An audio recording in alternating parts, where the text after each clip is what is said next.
इस दृष्टि से इस प्रकार की संगोष्ठी आज की आवश्यकता है और इसलिए हम सब ने प्रयास किया है कि हर एक विश्वविद्यालय जहां पर भी स्थित है वो विश्वविद्यालय उसके आसपास से जुड़े हुए वहां की परंपरा, वहां की समृद्ध सांस्कृतिक विरासत और उन ऐतिहासिक पक्षों को अपने साथ जोड़ करके उसे आगे बढ़ा सके। और इसीलिए 2018 में हम लोगों ने गोरखपुर विश्वविद्यालय को महायोगी गोरखनाथ शोधपीठ स्वीकृत की थी और इस विश्वास के साथ शोधपीठ की स्थापना दीनदयाल उपाध्याय गोरखपुर विश्वविद्यालय में स्थापित की गई कि नाथ पंथ का सर्वोच्च केंद्र गोरखपुर होने के नाते गोरखपुर विश्वविद्यालय आज की वर्तमान पीढ़ी को और भावी पीढ़ी के सामने भारत के इस आध्यात्मिक और दार्शनिक पक्ष को भी प्रस्तुत करने में अपना योगदान दे सके।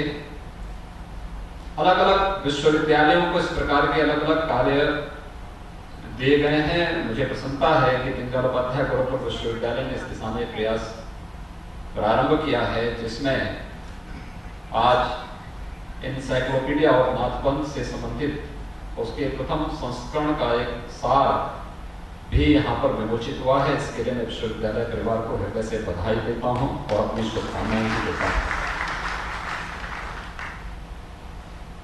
याद रखना कि कोई भी व्यक्ति हो या समाज या संस्था, वो अपनी परंपरा, अपनी संस्कृति और अपने इतिहास को विस्मृत करके कभी किसी लक्ष्य को प्राप्त नहीं कर सकता। अपने परंपरा और अपनी संस्कृति की विरासत को, समृद्ध विरासत को विस्मृत करके कोई व्यक्ति त्रिशंकु की तरह झूल तो सकता है, लेकिन याद रखना त्रिशंकु का कोई लक्ष्य नहीं होता है। और हमारे शिक्षा के केंद्र, खासतौर पर विश्वविद्यालय या उच्च शिक्षा से जुड़े हुए महत्वपूर्ण केंद्र अगर त्रिशंकु बनकर के झूलते हुए दिखाई देंगे तो वह न तो लोक कल्याण के पक्ष को ही आगे बढ़ा पाएंगे और न ही समाज और व्यक्ति के जीवन में कोई व्यापक परिवर्तन करने में ही सफल हो पाएंगे। और इसलिए इस प्रकार की संगोष्ठी को, ज्ञान के आदान प्रदान की इस परंपरा को आगे बढ़ाने का जो कार्य प्रारंभ हुआ है, यह एक अच्छा प्रयास है। और मुझे इस बात पर प्रसन्नता है कि विश्वविद्यालय ने अभी कोरोना कालखंड में पिछले दिनों पूर्वांचल के विकास से संबंधित एक 3 दिवसीय संगोष्ठी यहाँ पर आयोजित की थी। काफी वह गोष्ठी सार्थक रही।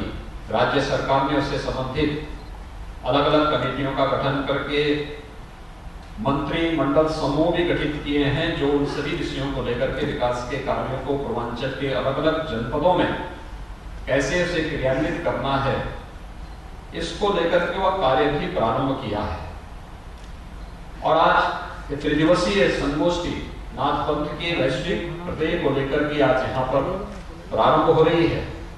मुझे विश्वास है कि यह संगोष्ठी अपने लक्ष्यों को प्राप्त करेगी। मैं जब नाथ पंथ की बात करता हूं तो वास्तव में सिद्ध संप्रदाय है। नाथ पंथ से जुड़े हुए योगियों, सिद्धों से जुड़ी हुई कुछ बहुत सारी ऐसी घटनाएं हैं जो हम सबको इस परंपरा के साथ जोड़ने के लिए बाध्य करती थी। मैं आपको 2 घटनाओं का भी, जो हाल ही में घटित हुई घटनाएं हैं, उनका यहाँ पे उल्लेख करना चाहूंगा। अभी पिछले सप्ताह की घटना है मेरे पास। मैं लखनऊ में था। पद्म पुरस्कार से सम्मानित राजस्थान की कलाकार, महिला कलाकार है, उसने मुझसे समय मांगा। उन्हें लखनऊ में एक संस्था के द्वारा सम्मानित किया गया था। तो उन्होंने समय मांगा, मेरे कार्यालय ने उन्हें समय दिया, वो आई मिलने के लिए। वो संपेरा समुदाय से है। तो मैंने उससे पूछा, मैंने कहा कि आखिर आप लखनऊ में कैसे आए, क्या है मामला? तो उसने कहा कि देखिए, मैं संपेरा समुदाय से हूं और मैं नाथ पंथ की अनुयायी हूं। तो मैं बहुत चक्का कि आखिर कैसे? उसने कहा देखिए, मुझे भी इसके बारे में बहुत जानकारी नहीं, क्योंकि मेरी औपचारिक शिक्षा नहीं हुई है, लेकिन मैं राजस्थान की एक विधा है, कला की एक विधा के साथ जुड़ी हुई हूं और उसको वैश्विक मंच पर मैं लेकर के गई हूं। अब तक 165 देशों की यात्रा में कर चुकी हूं और उस विधा को पुनर्जीवित करने वाली पहली कलाकार हूं जो दुनिया के सामने इस विधा को लेकर के गई है। लेकिन मेरे सामने समस्या क्या थी कि हमारा जो संपेरा समुदाय है, वहां पर कन्या पैदा होते ही उसको दफना दिया जाता था। तो मुझे भी जैसे ही मैं पैदा हुई तो मेरे माँ बाप ने मुझे दफना दिया। तो मेरी मौसी को पता लगा तो मुझे खोद करके लेके आई और उसने पालना शुरू किया। जीवन खाना बदोश होने के नाते मुझे भी अपने समुदाय के साथ ही घूमना फिरना पड़ता था। लेकिन मेरे मन में बात आती थी कि जो मेरे समुदाय के लोग गाते हैं, जो नृत्य करते हैं, इसके पीछे कोई बात तो होगी। तो मैंने उस पर अपने ओर से कार्य करना प्रारंभ किया। फिर मैं उसकी तह में गई, ये कहां से आया। देखिए, वो अनपढ़ है, कोई औपचारिक शिक्षा उसकी नहीं हुई, स्कूली शिक्षा नहीं हुई। आप जानते होंगे कि ये सभी ऐसी जातियां हैं जो घुमंतु जातियां हैं, उन्हीं में से आती है। और तब मेरे मन में आया कि भाई, मेरा तो जन्म नाथ पंथ से जुड़े हुए एक पंथ से है। और फिर मैंने इस विधा को आगे बढ़ाना प्रारंभ किया, इसको समृद्ध किया, इसको एक मंच दिया। शुरू में मेरा बहुत विरोध हुआ और आज जब देश मुझे भारत सरकार ने पद्म पुरस्कार से सम्मानित किया और दुनिया ने मुझे जब सम्मान देना प्रारंभ किया, तो आज राजस्थान में केवल मेरा संपेरा समुदाय ही नहीं बल्कि पूरा समाज आज मुझे सम्मान दे रहा है। मुझे इसके लिए संघर्षों से जूझना पड़ा, चुनौतियों से जूझना पड़ा, लेकिन आज समाज ने मेरे संघर्षों को मान्यता दी है।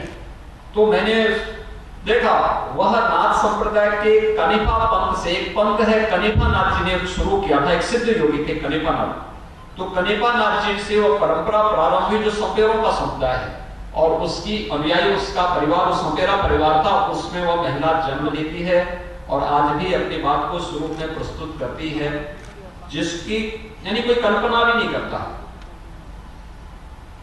दूसरी घटना मेरे साथ घटित हुई, आपको याद होगा, दीपावली के अवसर पर हम लोग अयोध्या जाते हैं। अयोध्या में राज्य सरकार के द्वारा विगत 5 वर्षों 4 वर्षों से दीपोत्सव का आयोजन होता है। मैं अयोध्या में था दीपावली के एक दिन पहले। मैं अचानक ब्रह्म मुहूर्त में दीपावली के दिन अयोध्या में बैठा हुआ था। तब तक अचानक मैं ध्यान में बैठा हुआ था, तब तक मेरे कानों में कुछ आवाज गूंज रही थी और आवाज ऐसी आने लग गई जैसे कोई सामने कोई बातचीत कर रहा होगा, आदित्यनाथ जी आप जो है थोड़ा हमारा भी ध्यान रख देते। अच्छा, मैं समझ नहीं पा रहा था ये कौन बोल रहा है। मैंने बाद में इस चीज को अनुभव किया कि कुछ दृश्य मेरे सामने आ रहे हैं, लेकिन वे दृश्य हिमालय के थे। तो मुझे लगा हिमालय में कोई बात जरूर हो रही है। तो मैं दीपावली के अगले, मैं उसी दिन फिर गोरखपुर आया था। गोरखपुर के कार्यक्रम के बाद दीपावली के अगले दिन मैंने उत्तराखंड के मुख्यमंत्री जी को फोन किया। मैंने कहा भी मुझे उत्तराखंड आना है एक कार्य से और मुझे बताइए कि बद्रीनाथ और केदारनाथ के कपाट कब बंद हो रहे हैं।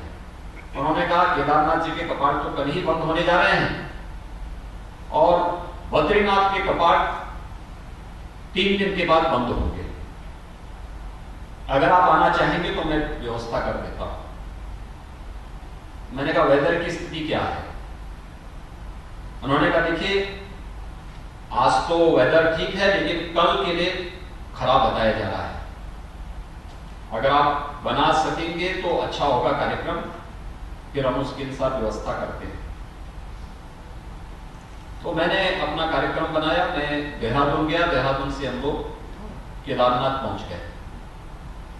केदारनाथ में मैं देखना चाहता था कि आखिर क्या है, मेरे पास ये आवाज कहां से आ रही थी। खैर वहां पर जो कार्य हो रहा है, केदारनाथ के पुनरुद्धार का कार्य चल रहा है, प्रधानमंत्री मोदी जी के मार्गदर्शन में बहुत अच्छा काम वहां पर उत्तराखंड सरकार कर रही है। जो केदारनाथ आज से 6 वर्ष पूर्व पूरी तरह से उजड़ गया था, आज वो एक नए स्वरूप में सामने आ रहा है। मुझे वहां पर जैसे मैं केदारनाथ पहुंचा, काफी भारी बर्फबारी पड़ रही थी। उसके बाद 24 घंटे मुझे वहां रुकने पड़े। 24 घंटे के बाद फिर मैं वहां से बद्रीनाथ के लिए हम लोग निकले। बद्रीनाथ मंदिर में गए, दर्शन करने के साथ ही मुझे वहां पर ऐसे मैं मंदिर के पीछे निकला तो मुझे वो दृश्य याद आने लग गया कि मेरे सामने जो 2 दिन पहले जो दृश्य आया था, यहाँ के ही दृश्य थे। तो मुझे तब तक वो चित्र सामने आने लग गया, जो चित्र मुझे वहां देखने को मिल रहा था, मेरे सामने आ रहा था। तो मैंने कहा ये तो ये योगी कौन है? तो मुझे वो चित्र मंदिर के एकदम ठीक पीछे रखा था, शंकराचार्य जी की मूर्ति के एकदम पीछे एक बड़ा चित्र है। तो मुझे वहां मंदिर व्यवस्था से जुड़े हुए लोगों ने कहा कि ये योगी सुंदरनाथ जी है, नाथ संप्रदाय के बहुत सिद्ध योगी है। तो मैंने कहा सुंदरनाथ जी ही मुझे आह्वान कर रहे थे कि हम लोगों के बारे में भी कुछ सोचिए। और मैंने फिर वहां के जिलाधिकारी से पूछा, समझो जो जिलाधिकारी वहां पर गोरखपुर की लड़की है, वो जिलाधिकारी थी। तो मैंने उससे कहा, मैंने कहा यहाँ पे तो सुंदरनाथ जी की गुफा भी होगी। उसने कहा है लेकिन बर्फ गिर चुकी है, सब कुछ ढक चुका है, लेकिन मैं अगले 1-2 दिन के अंदर उस स्थान को ढूंढ करके फिर आपको उसकी जानकारी देती हूँ। खैर 2 दिन के बाद वहां की जिलाधिकारी ने मुझे वहां के फोटोग्राफ्स वगैरह, जो गुफा की फोटोग्राफ वगैरह सब भेजे। और भेजने के बाद ये सारी तथ्य मेरे सामने आए कि वास्तव में योगी सुंदरनाथ जी ही मेरा आह्वान कर रहे थे कि आकर के इस गुफा को देखो, इसका पुनरुद्धार करो। और उस समय में वहां की उस व्यवस्था को, जैसे वहां कपाट खुलेंगे तो हम लोग फिर उस व्यवस्था के साथ वहां जुड़ेंगे। ये एक सिद्ध संप्रदाय है। याद रखना, नाथ पंथ की ये परंपरा, सिद्धों की ये परंपरा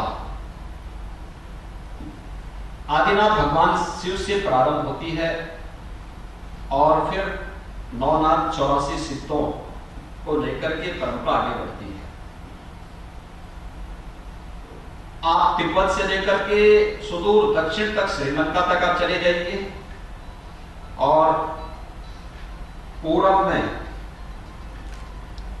जो हमारे दक्षिण पूर्व एशिया से जुड़े हुए देश हैं, यहां पर इन सभी देशों में जो बृहत्तर भारत था, वर्तमान बांग्लादेश में, पाकिस्तान में, अफगानिस्तान में, इन सभी देशों में आपको नाथ संप्रदाय से जुड़े हुए मठ, मंदिर, धूना, गुफा को, ये सभी आपको देखने को मिल सकते हैं। ये परंपरा अपने आप में बहुत समृद्ध परंपरा थी, लेकिन उस समृद्ध परंपरा ने कभी भी सामाजिक विकृतियों का समर्थन नहीं किया। सामाजिक विकृतियों के खिलाफ, सामाजिक कुरीतियों के खिलाफ आवाज उठा करके हर प्रकार की उन विकृतियों और उस प्रकार की जो कुरीतियां थी, जो समाज में विखंडन पैदा करती हो, भेदभाव को बढ़ाती हो, सामाजिक मान्यताओं को कमजोर करती हो, उनके खिलाफ नाथ पंथ के योगियों ने सदैव आवाज उठाई।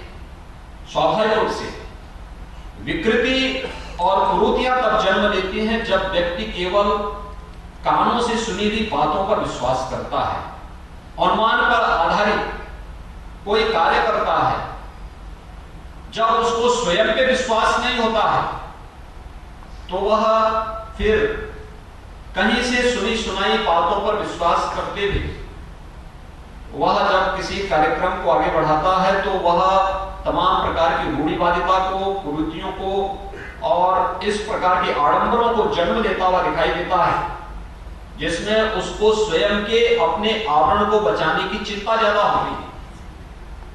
लेकिन नाथ पंथ का जो एक समृद्ध संप्रदाय गोरखनाथ जी के कारण आगे बढ़ा, इसने प्रत्यक्ष अनुभूति को जीवन का आधार बनाया।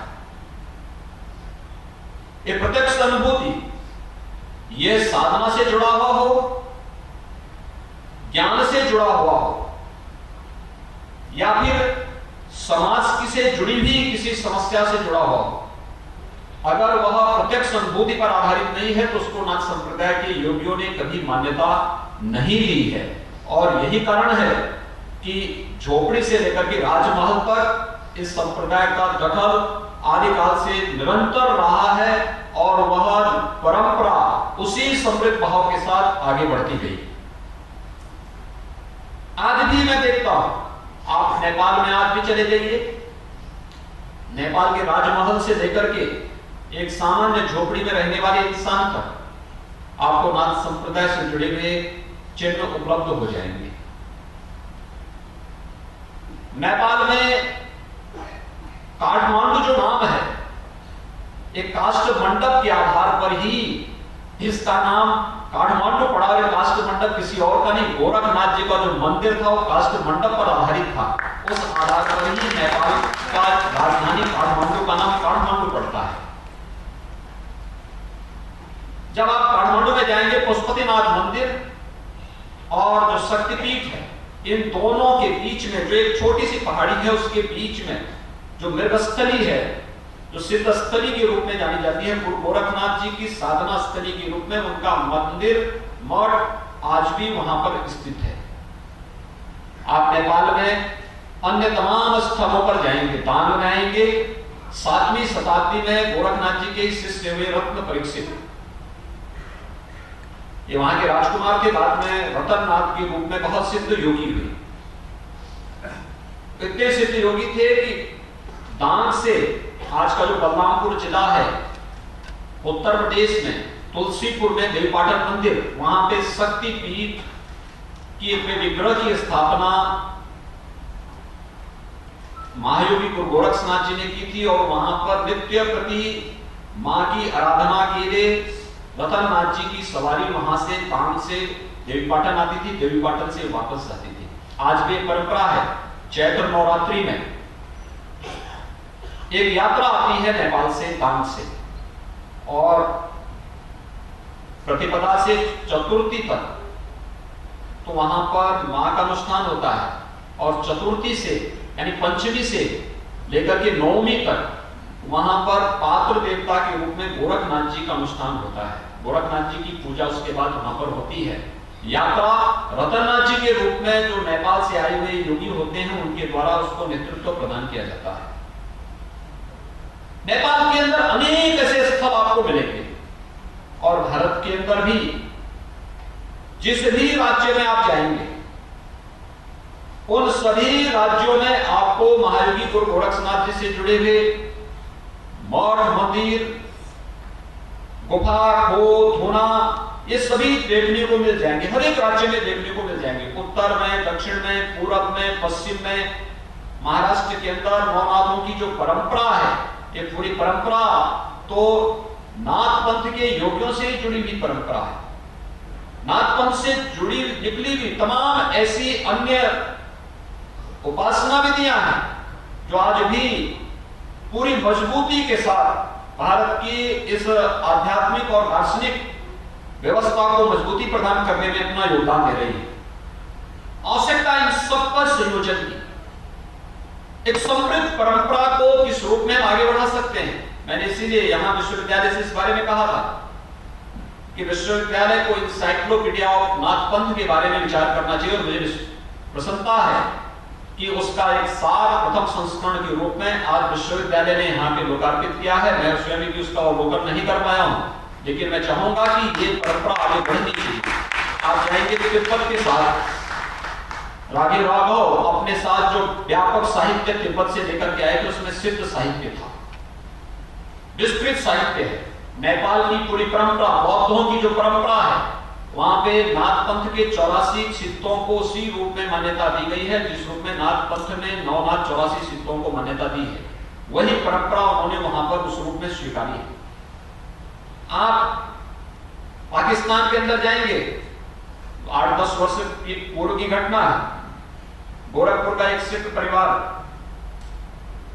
सिंगापुर में रहता है, वो अपने किसी मित्र के साथ पाकिस्तान गए। पाकिस्तान में उनके जाने का हेतु तो था कि नानक मत्था जाएंगे, लेकिन वे वहां पर जब पाकिस्तान में घूम रहे थे तो उन्होंने वहां से पाकिस्तान से मुझे फोन किया। फोन कर रहे थे, मैंने फोन यहाँ रिसीव नहीं किया क्योंकि पाकिस्तान का नंबर था, तो मैंने उसे रिसीव नहीं किया। लेकिन जब वापस वो गोरखपुर आए, मैंने मुझसे मिलने का समय मांगा, कहा कि मैं जो है मिलना चाहता हूं। तो मैंने कहा ये वे मेरे पास आए, उन्होंने मुझे कहा साहब पाकिस्तान में गोरखनाथ जी का मंदिर कैसे? मैंने कहा आपको क्या मतलब पाकिस्तान से?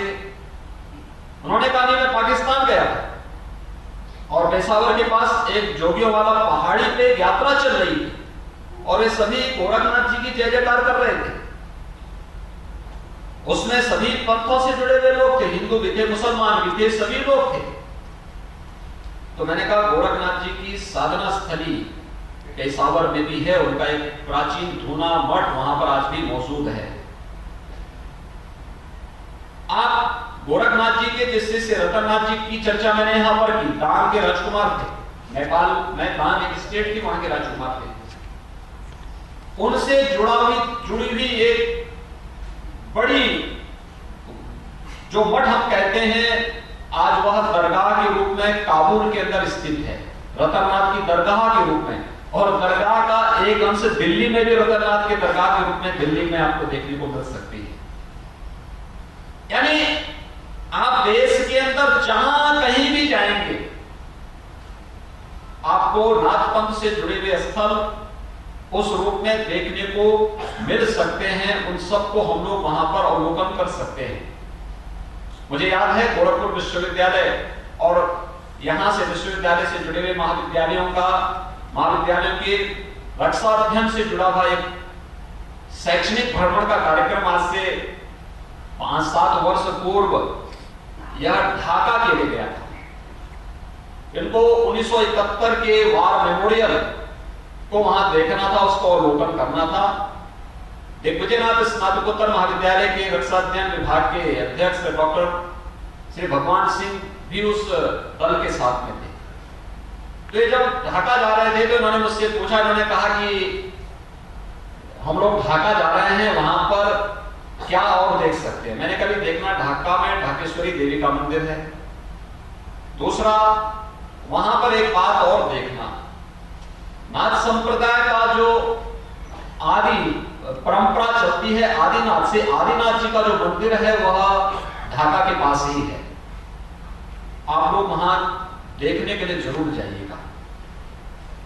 आप आश्चर्य करेंगे कि जब यह दल वहां गया, वहां जाने के बाद उन्होंने मुझे वहां से फोन करके कहा, उन्होंने कहा था देखिए हम लोग यहाँ आए हैं और यहाँ पे आदिनाथ भगवान का मंदिर मौजूद है और ये मंदिर को यहाँ की सरकार के द्वारा संचालित किया जाता है। यह आज भी बांग्लादेश के अंदर मौजूद है। हमारे नाथ पंथ की जो अलग अलग यहाँ पे उपपंथ हैं, उनकी शाखाओं का जन्म भी अलग अलग स्थानों पर देश, बृहत्तर भारत के अंदर जो आज अलग अलग देश हैं उनके अंदर अलग अलग स्थानों पर उस रूप में हुआ है। और वही स्थिति बांग्लादेश के अंदर देखने को मिलती है, पाकिस्तान के अंदर देखने को मिलती है, नेपाल में देखने को मिलती है, तिब्बत में देखने को मिलती है। भारत के अंदर कोई पंथ, कोई प्रांत ऐसा नहीं जहां पर उससे जुड़े हुए स्थल आज भी मौजूद न हो और उससे जुड़ी हुई स्मृतियां आज भी मौजूद न हो। उसका संकलन करके हम एक बृहद आध्यात्मिक और दार्शनिक परंपरा को आगे बढ़ाने का कार्य कर सकते हैं। यह एक पक्ष है। इससे जुड़े हुए साहित्य आपको हर एक जगह मिलेंगे, अलग अलग राज्यों में, अलग अलग भाषाओं में मिलेंगे। और इसलिए मैंने कहा था साहित्य संकलन का कार्य, और आज के समय में यह आसान इसलिए भी है, हम इसको जब डिजिटल फॉर्म में लेंगे तो यह और भी सहज और सरल हो जाएगा।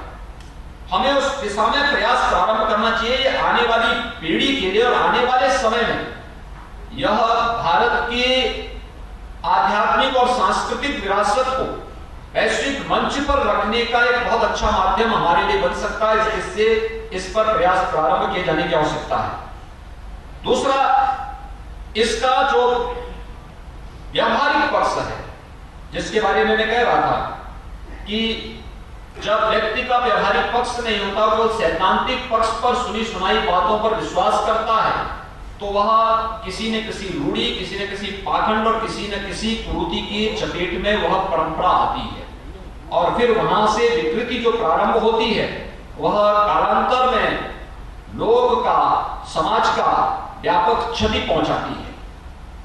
लेकिन आज संप्रदाय हमेशा इस परंपरा से अलग हट करके काम किया है, और आज मैं इस बात को कह सकता हूं कि जो चीजें इसमें हैं, जैसे अगर आप देखेंगे महावीर गोरक्षनाथ जी की गोरखवाणी को अगर आप देखेंगे, उसमें उन्होंने एक बात का उल्लेख किया है, पिंड माही ब्रह्मांड समाया।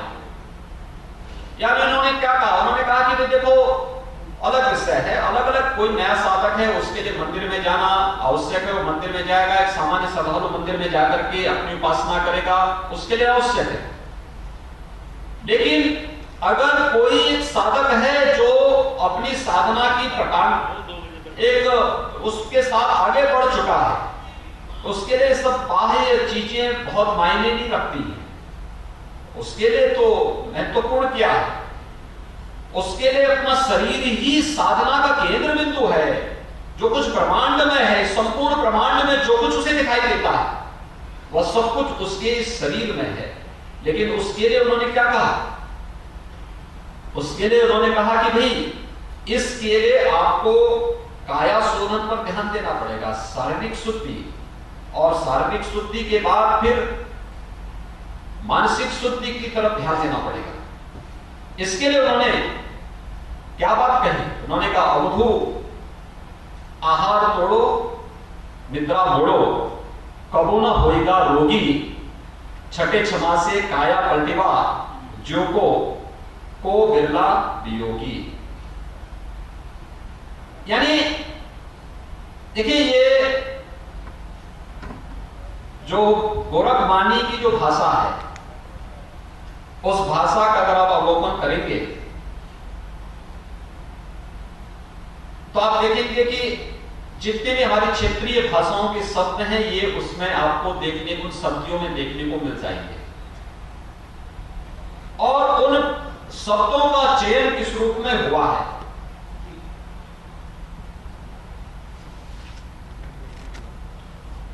कैसे उन्होंने प्रत्येक साधक के लिए इस बारे में निर्देश जारी किए कि काया की शुद्धि का क्या महत्व है।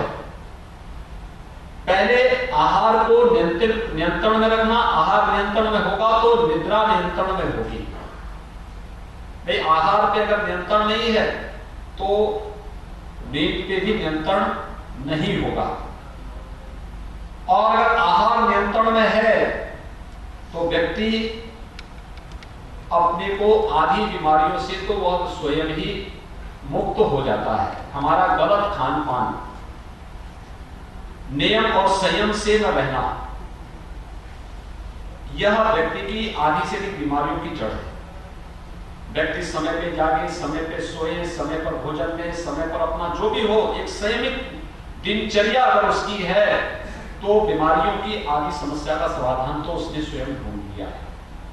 देश काल और परिस्थिति के कारण अगर कभी कोई ऐसी स्थिति आती है तो उसके लिए छठे क्षमा से काया प्रतिभा, यानी जो बहुत सारी ऐसी क्रियाएं हैं जिसको हठयोग में उन्होंने खटकर्म कहा।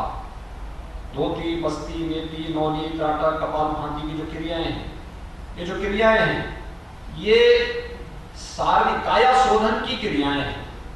शोधनम दृढ़ता चेव स्थैर्यम धैर्यम च लाघवम प्रत्यक्षम निमित्तम च पटस्थम सप्त साधनम, ये 7 साधन जो उन्होंने हठयोग की साधना के बताए हैं। यानी ये व्यवहारिक दृष्टि प्रारंभिक आधार खड़ी करती हैं किसी भी उसके। मुझे एक बात बताइए कि कोई व्यक्ति काया से अगर निरोगी नहीं है, अगर उसके इस काया से वो स्वस्थ नहीं है, क्या वह किसी प्रकार की यानी वह सामान्य ज्ञान ही प्राप्त नहीं कर पाएगा और सिद्धि प्राप्त करने की बात तो उसके लिए बहुत कठिन चुनौती है, तो उसके लिए बहुत असंभव जैसी स्थिति है। तो पहले ये कार्य ही शोधन से उन्होंने कहा है और उसके लिए किस किस प्रकार की क्रियाओं का अभ्यास एक साधक सामान्य रूप से कर सकता है। प्रारंभिक भूमिका तैयार करते हुए फिर किस रूप में हम लोग जब देखते होंगे राजयोग की भूमिका को लेकर के हम चलते हैं। हठयोग की साधना को हमने काया की साधना से किसी के साथ जोड़ा है, लेकिन राजयोग की साधना को हमने मन की साधना के साथ जोड़ा है। मन की साधना के साथ यह मन शक्ति, यह मन शिव, यह मन पंच तत्व का, यानी ये सभी भाव उन्होंने किस रूप में, मन की साधना, मन योग मनुष्याणाम कारणम बद्ध मोक्ष योग का यह भाव उन्होंने अपनी शक्तियों के माध्यम से भी उसी रूप में प्रस्तुत करने का प्रयास किया। वैश्विक मंच आज आप देख रहे होंगे कि एक बार प्रधानमंत्री मोदी जी ने योग को 21 अगस्त की तिथि को, 21 जून की तिथि को विश्व योग दिवस के रूप में घोषित करवाया। पूरी दुनिया योग के पीछे आज भागती हुई दिखाई दे रही है। 200 से अधिक ऐसे देश हैं जो आज के दिन पर 21 जून की तिथि को विश्व योग दिवस के रूप में मान्यता दे रहे हैं। ये योग का ये व्यवहारिक ज्ञान, योग के जितने भी आसन होंगे, योग की जितनी भी क्रियाएं होंगी, आप देखना ये किसी अन्य के नाम पर नहीं है, सभी महापंथ के योगियों के नाम पर है। अगर आसन आपको देखना, गोरक्ष आसन गोरखनाथ जी के नाम पर है, मत्स्येंद्र आसन मत्स्येंद्रनाथ जी के नाम पर है। बंदों में जो मुद्रा और बंदों की जब हम बात करते हैं तो बंद भी जालंधर बंद, ये जालंधर नाथ जी के नाम पर है। यानी ये सभी संपर्क सिद्ध योगी हैं नाथ पंथ के। ये सभी क्रियाएं, यानी ये जो क्रियात्मक योग है, योग का जो क्रियात्मक पक्ष है, व्यवहारिक पक्ष है, इसके प्रणेता भी कोई हैं तो ये आदिनाथ भगवान शिव हैं। और शिव से चली हुई परंपरा महायोगी गोरखनाथ जी ने आम जनमानस में उसको ले जाने का काम किया। और यही कारण रहा है कि अपने समय में नाथ संप्रदाय एक ऐसे विराट और विशाल आंदोलन के रूप में था। उसके सभी पक्ष हैं। आप देश के अंदर अलग अलग क्षेत्रों में जाएंगे तो उसके सभी पक्ष आपको देखने को मिलेंगे। मध्यकाल में तुलसीदास जी को कहना पड़ा कि गोरख जगायो जोगो भगति भगायो लोगो। अगर आप पश्चिम की तरफ जाएंगे तो विदेशी आक्रांताओं से वहां पर लोहा लेने का कार्य और जन जन तक चेतना जागृत करने का कार्य नाथ पंथ के योगी कर रहे हैं। आनंद मठ में वंदे मातरम के जिस गीत को आप राष्ट्र गीत के रूप में मान्यता देते हैं, उस गीत के जो सन्यासी है वो कोई और नहीं, नाथ पंथ से जुड़े हुए ये वही योगी हैं जो गांव-गांव में जाकर के जाग मछंदर गोरख आया का गीत के माध्यम से जन चेतना को जागृत करने का कार्य करते रहे हैं। ये वही परंपरा है और ये वही परंपरा है जिस परंपरा के लिए संत कबीरदास जी को कहना पड़ा कि कामड़ी अंग विकट भया रत भया हरे नाही, साधी गोरख नाथ जो अमर भये कलित नाही। ये वही परंपरा है जिसके लिए पद्मावत में मलिक मोहम्मद जायसी को कहना पड़ा बिन गुरु पंथ न पाइए भोले सोलो ठेठ, योगी सिद्ध होई तब जब गोरखसों भेंट। ये जो भाव हैं, ये भारत के वे भाव हैं जो हम सबको एक साथ इस परंपरा के साथ जोड़ने और इस परंपरा के उन भावों को समाज के सामने लाने के लिए एक मंच देते हैं। और मैं गोरखपुर विश्वविद्यालय, दीनदयाल उपाध्याय गोरखपुर विश्वविद्यालय को इस बात के लिए हृदय से धन्यवाद दूंगा कि उन्होंने महायोगी गोरखनाथ शोधपीठ के इस कार्य को इस अंतरराष्ट्रीय संगोष्ठी के माध्यम से आगे बढ़ाने का काम किया है। इंसाइक्लोपीडिया ऑफ नाथपंथ यानी नाथपंथ का विश्वकोश इस दिशा में हर एक प्रकार के साहित्य को आगे बढ़ाने में बहुत बड़ी भूमिका का निर्वहन करेगा। और मैं मानता हूं बहुत बड़ा साहित्य आपको मिलेगा। आप नेपाल में जाइए, नेपाल जो राज परिवार है उनकी जो लाइब्रेरी है वहां पर जाकर के आप भांग में जाएंगे, राजा जो रतननाथ मठ है वहां की लाइब्रेरी में आपको ढेर सारा साहित्य मिलेगा। जोधपुर नरेश की लाइब्रेरी में अगर आप जाएंगे जोधपुर में बहुत समृद्ध साहित्य नाथपंथ से जुड़ा हुआ आपको वहां पर देखने को मिलेगा। और देश के अंदर अलग अलग भाषाओं में आप चले जाइए, अलग अलग में, तिब्बती में, नेपाली में, असमी में, बंगाली में, उड़िया में, हिंदी में। आपने यहाँ पे जो साहित्य रखा है ये हिंदी और एक आध पुस्तकें इंग्लिश की हैं। याद रखना, फिलॉसफी ऑफ गोरखनाथ जो पुस्तक लिखी है आचार्य अक्षय कुमार बनर्जी ने। अक्षय कुमार बनर्जी महाराणा प्रताप कॉलेज के प्राचार्य रहे हैं और महाराणा प्रताप वही कॉलेज था जो जिस पर विश्वविद्यालय की नींव खड़ी है। दीनदयाल उपाध्याय गोरखपुर विश्वविद्यालय, महाराणा प्रताप कॉलेज जिसे गोरखपीठ ने 1956 में राज्य सरकार को उपलब्ध कराया था, जिसके बाद विश्वविद्यालय की स्थापना हुई। आचार्य अक्षय कुमार बनर्जी उसके प्राचार्य थे। मेमन सिंह और कोलकाता विश्वविद्यालय में दर्शन शास्त्र के प्रोफेसर थे।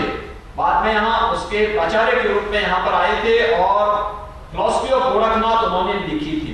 बांग्लादेश की पृष्ठभूमि होने के बावजूद नाथपंथ की परंपरा के साथ किस रूप में जुड़े थे, यह भाव उसके माध्यम से आपको देखने को मिल सकता है। तो बहुत इंग्लिश का साहित्य कम है, लेकिन अन्य भाषाओं में आपको बहुत समृद्ध साहित्य इसमें देखने को मिलेगा। अगर ये सभी साहित्य हम एक साथ लेकर के उसको एक विश्वकोश के रूप में हम आगे बढ़ाने का कार्य कर सकेंगे, हिंदी में, इंग्लिश में, अन्य तमाम भाषाओं में इसको हम दे सकेंगे, तो यह एक बहुत बड़ा माध्यम बन सकता है भारत की समृद्ध आध्यात्मिक और सांस्कृतिक परंपरा को आगे बढ़ाने का एक बहुत बड़ा एक केंद्र बिंदु बन सकता है।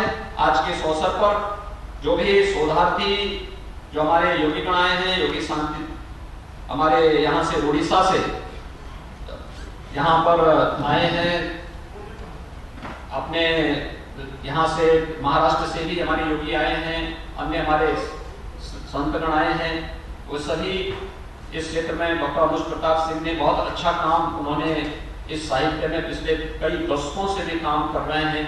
और भी तमाम ऐसे अध्येता हैं जो वास्तव में इस क्षेत्र में जिन्होंने अच्छा काम किया है। ये सभी लोग और यहाँ पर आज उपस्थित हुए हैं। मोहन शिवनाथ जी हैं, हमारे यहाँ महाराष्ट्र से भी हमारे योगी आए हैं। मुझे विश्वास है कि आपकी ये 3 दिवसीय जो संगोष्ठी है, यह संगोष्ठी अपने लक्ष्यों को प्राप्त करेगी और नाथपंथ के विश्वकोश की स्थापना का कार्य समयबद्ध ढंग से आगे बढ़ करके एक स्तरीय कार्य होना चाहिए।